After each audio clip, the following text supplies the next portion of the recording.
ឆ្ងល់មិនបងហេតុអីកូនកំមុំគាត់មិនសើចហេតុអីទៅម្ចាស់បងគាត់ស្ដាប់យើងមិនបាន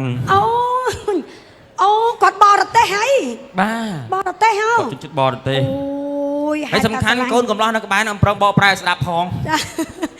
កូនកំឡះជួយបកប្រែតិចតិចឲ្យភរិយាគាត់បានស្ដាប់គាត់ដឹងថាកម្មវិធីហ្នឹងកម្មវិធីអី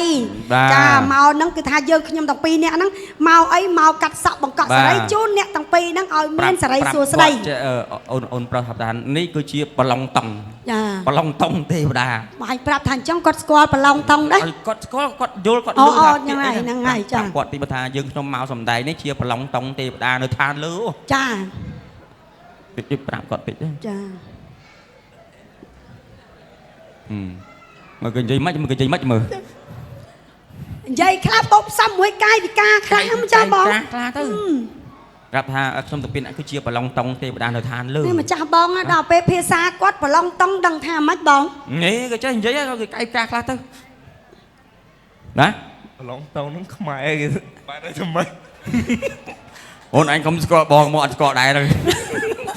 រងអីជាតាមចាស់ទុំរំរានមកឬតែប្រឡងតង់ទេវតាប្រឡងតង់ទេវតាជាបំរើសកៈទេវរាជឲ្យមកប្រោះព្រំមង្គលសេរីជូនកូនប្រុសកូនស្រីហ្នឹងហើយដាក់លើប្រាប់តាមហ្នឹងទៅចាប្រឡងតង់ហ្នឹងទៅចាំបកប្រែចាំទៅឲ្យស្ដាប់ចា